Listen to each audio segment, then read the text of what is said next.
Hi, welcome to Tarot Off the Cuff. I'm Kevin Quigley. What a burst of light is Mitchell Osborn. He's an intuitive animal counselor, an inspiring fitness instructor, and a tarot reader par excellence. Well, hello and welcome to Tarot Off the Cuff. My name is Mitchell Osborn, and first of all, I want to thank Kevin. And I'm going to pull a card here, and I'm just going to talk off the cuff about this card. And a card flew out. It's the Six of Cups. I'm putting it back in because I'm not a jumper. I don't. There could be my topic right there. That I typically do not pull jumpers when they come out. Now I will say this. Maybe I should pull the card first and then talk about what I'm about to talk about. So, all right, the card is the Emperor. So I think that's a perfect card to talk about. By the way, this is the Legacy of the Divine Tarot by Ciro Marchetti. So the Emperor could be a good card to talk about, as you know, that's that beautiful Aries energy. For me, it's very young and vibrant, being that first sign of the zodiac. And the Emperor has always had and carried with it like the number 4, solid, practical kind of energy. So with what I was about to say about I don't really use jumpers, jumpers come out and I will typically look at them, and in a split second, I'll say, you know, all right, Spirit, do I acknowledge this card or not? And if I acknowledge it like I did, okay, I saw Six of Cups. So I acknowledge, oh, right, the Six of Cups popped up. You know, that may come into play, especially if I keep shuffling. Because if it comes up later, then I really feel like that card needed to come up. And sometimes I'll see it and grab it and just kind of in that split second say, Spirit, do I say anything? And Spirit's like, no, don't say anything. So I just put it back in the deck. I make a mental note of it. Okay, so if that Six of Cups comes up again, then maybe I just needed to know there's something very important about that card that popped out as a jumper. And sometimes, you know, again, in that split second moment, I'll say, you know, what do I do with this card? And Spirit will say, put it off to the side. So I may say to the client, all right, Six of Cups came up, because I do a lot of them on video like this, and I put it off to the side. And I say, let's see if that is something we need to bring in later. And I'll do that. So, but also, this is kind of interesting too, because this does have to do with kind of jumpers as well. And I kind of feel like this is, tying this back to the Emperor makes me feel like, you know what, this is me as the Emperor taking control of how I work, how I deal with cards. And a lot of times as I'm breaking the deck open to shuffle them, I will notice cards as they go through. As I rifle down, I'll just quick, and because I know the deck so well, I will say, oh, that was the Empress. Oh, that was the Queen of Cups. Oh, that was this. Oh, that was that. And then again, as I start pulling the cards, if they pop back up, I always kind of feel that's really nice and interesting, like me giving me another opportunity to connect to that person. Like, okay, they were giving me a little insight. The only thing I often have done with it's funny because one time I was talking to my teacher, Christiana Gaudet, and I said, yeah, I pull like 5 cards before I call a client. She goes, oh, you pre-read. And I was like, that sounds good or bad?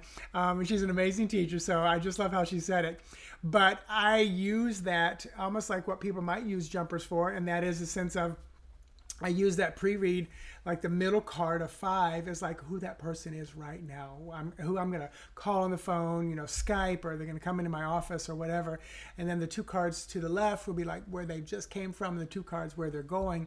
And sometimes it just gives me an idea of, you know, what is about to come.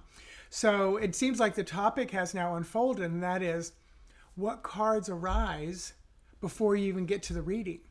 So, you know, jumpers are one way of doing that. And another way is if you pick up the deck and you happen to notice the card on the bottom, which I find it interesting, it's the Eight of Cups, that, you know, okay, there's another possibility. Some people work with the bottom card as like the hidden shadow work, what's going on there. Top card is like immediate need and things like that. But, you know, so before I even get to the reading, jumpers, and a jumper is a card that flies out of the deck. Maybe I need to clarify that too. But jumpers often will influence me about what's coming down the pike. And then somewhere along the way, I think it was probably when I was a little, you know, nervous, you know, calling someone, hey, you know, Skype, and about to see them FaceTime to FaceTime. and I don't know who they are. They just booked on my Acuity scheduler, and new person, don't know who they are, and I'm a little nervous. Like, who am I going to call? So it was almost like this is what I think like the charlatans or the scam artists would do, and that is go look at someone's Facebook page and see what's going on in their lives, so that when they show up, they have much more information. And the thought of that actually makes my stomach turn, because it's just like, I purposely never go look somebody up or look at all, which I think that's a good rule to do, a very ethical rule, moral rule. So maybe me throwing down 5 cards might be, for somebody, a little immoral, a little unethical, because it's like I'm tapping in. But for me, it was more about, what am I about to get myself into? It's like me walking up to a house I've never been to before. Who's going to open the door? What's going to happen? It's like a blind date almost to feel. So cards that come up before I even get to the reading can be very important for us.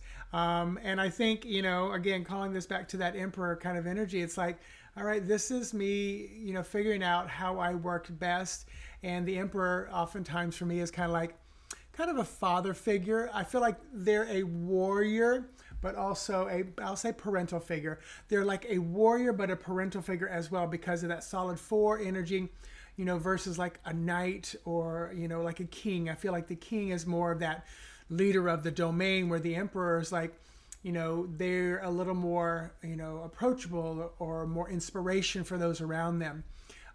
So yeah, and again, with the number, working with numerology, and I love just very grounded, practical, solid, very stable kind of energy. So that's what I get the feel with that emperor.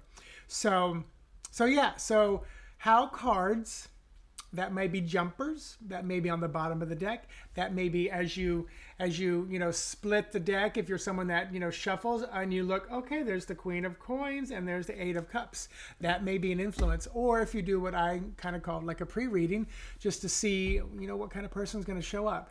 They can be very beneficial, just like reversals and other ways of reading. If it resonates with you, use it. If it doesn't, just don't worry about it.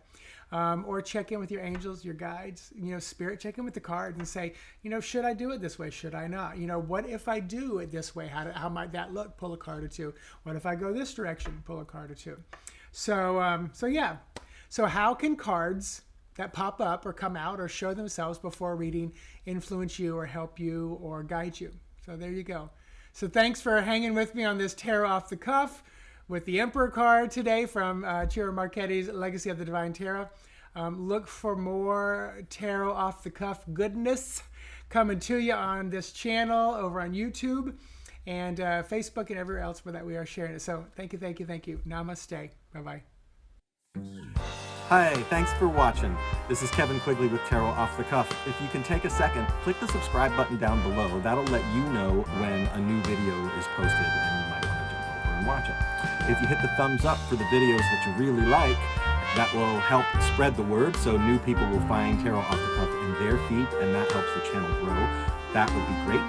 And if you got a question or a comment, positive or negative, whether you agree or disagree, or if you want to add information or your own take on a particular card or a particular topic, put a comment down below. We would love to hear from you. Thanks so much.